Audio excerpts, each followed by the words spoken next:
Hello my dear friends, આજે આપણે reading કરવા જઈ રહ્યા છીએ ધનુ રાશિવાળા લોકો કે જેમના નામ ભ ધ ફ ઢ પરથી સ્ટાર્ટ થાય છે. એમનું 10 મે થી 16 મે સુધીનું વીક કેવું જશે તો ચલો જોઈએ. પ્લીઝ યુનિવર્સ મને જણાવો ધનુ રાશિવાળા લોકોની ફેમિલી લાઈફ, લવ લાઈફ કેવી રહેવાની છે, નેક્સ્ટ વીકમાં હેલ્થ કેવી રહેવાની છે, ફાઇનાન્શિયલ લાઈફ કેવી રહેવાની છે.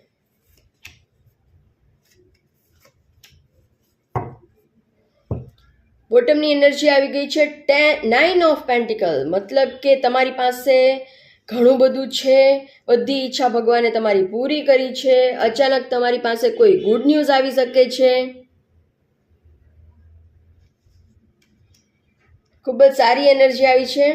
ફેમિલી લાઈફ, લવ લાઈફમાં એવું દેખાઈ રહ્યું છે કે ઘણા ટાઈમથી તમે રિલેશનને મેન્ટેન કરો છો. તમારી આજુબાજુના રિલેટિવ હોય છે, રિલેશન હોય છે, એને તમે બહુ જ એફર્ટ કરીને મેન્ટેન તો કરો છો. ઓથોરિટી સાથે એની જવાબદારી લઈને ખૂબ જ સરસ રીતે તમે મેન્ટેન કરો છો, ખૂબ જ દિલથી મેન્ટેન કરો છો તમારા રિલેશનને. પણ હવે તમે થાકી ગયા છો કારણ કે તમને સામે રિસ્પોન્સ એવો મળતો નથી. તમે ઘણું બધું આપો છો પણ સામેથી તમને આટલુંક જ મળે છે. તમે 10 વસ્તુ કોઈને આપી તો તમને રિટર્નમાં એક જ વસ્તુ મળે છે, એટલે તમે પછી દુઃખી થઈ જાઓ છો. વસ્તુ મતલબ ઇન ધ સેન્સ કે તમે કોઈને, તમારી ઘરે કોઈ આવ્યું તો તમે એમને એટલી રિસ્પેક્ટ આપો છો, એનું ખૂબ જ માન સન્માન કરો છો, એમના માટે આ બનાવો છો, તે બનાવો છો, સારી સારી ડિશિસ બનાવો છો, ખૂબ સરસ રીતે તમે એનું સ્વાગત કરો છો. પણ તમે જ્યારે એમની ઘરે જશો તો તમને એટલો સારો રિસ્પોન્સ મળશે નહીં. તો આ તમારા માટે મને નેક્સ્ટ વીકમાં આવું દેખાઈ રહ્યું છે. એને કારણે તમે મને દુઃખી દેખાઈ રહ્યા છો કે તમે જેટલું આપો છો એના રિટર્નમાં તમને સામે એટલું મળતું નથી. આ કોઈ પણ સિચ્યુએશનમાં લાગુ પડી શકે છે. હેલ્થમાં મને એવું દેખાઈ રહ્યું છે કે તમે તમારી હેલ્થને ઇગ્નોર કરી રહ્યા છો, જેને તે ખાઈ રહ્યા છો, હેલ્થ વગાડી રહ્યા છો, અને પછી તમે એવું એક્સપેક્ટ કરો છો કે મારી હેલ્થ કેમ સુધરતી નથી. તો પણ તમે તમારી હેલ્થમાં ઘણા બધા ખોટા ડિસિઝન લીધા છે. ખોટું ખાવા પીવાનું ની તમારી ટેવ જે છે એને કારણે તમારી હેલ્થ બગડી રહી છે. અને અત્યારે તમે આ કન્ફ્યુઝનમાં છો કે ધારો કે તમે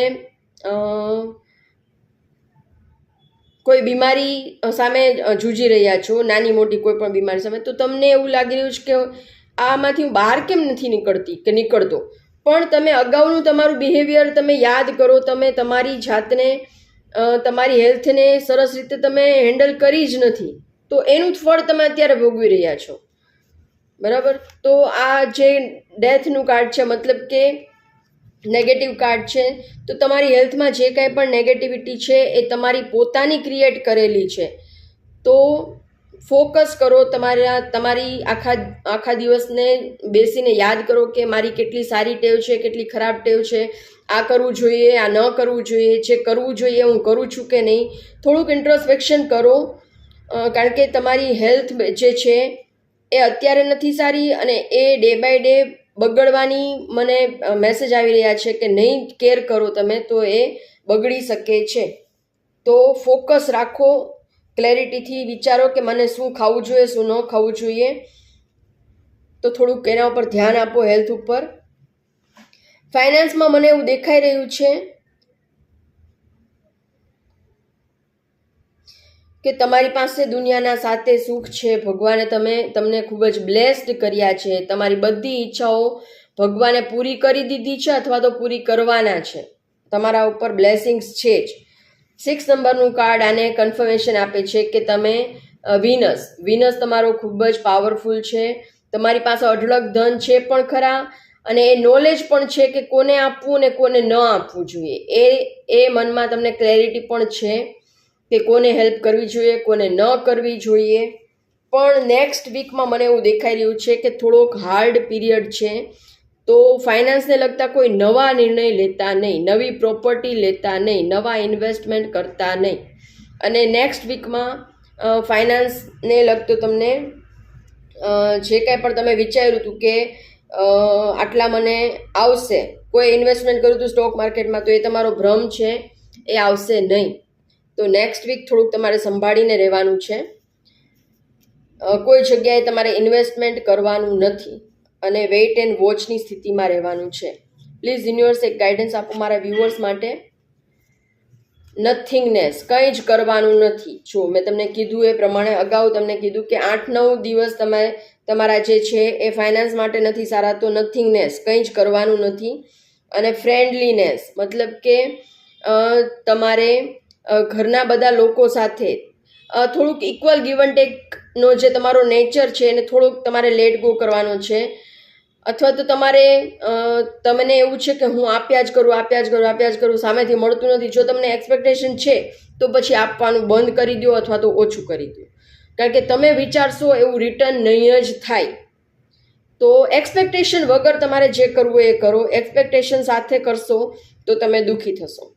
આ જનરલ કલેક્ટિવ રીડિંગ હોય છે, એ બધાને રેઝોનેટ નહીં થાય. જો તમારે તમારું પર્સનલ રીડિંગ બુક કરાવવું હોય તો સ્ક્રીન પર આપેલા મોબાઈલ નંબર પર મને મેસેજ કરો, અને તમે કયા સિટીમાંથી મારો વિડીયો જુઓ છો એ મને કમેન્ટ કરીને જણાવો, જેથી કરીને મને ખબર પડે કે ક્યાંથી લોકો મારા વિડીયો જુએ છે. તમને ગમતો હોય કંઈ મારો વિડીયો, તમને એમાંથી કંઈ ગાઈડન્સ મળતું હોય, રેઝોનેટ થતું હોય તો પ્લીઝ લાઇક કરો વિડીયોને. ફેમિલી ફ્રેન્ડ સર્કલમાં તમને એવું લાગતું હોય કે આને આ કામની વસ્તુ છે, આમાંથી આ વ્યક્તિને આ શીખવા મળશે, તો એમને શેર કરો મારો વિડીયો.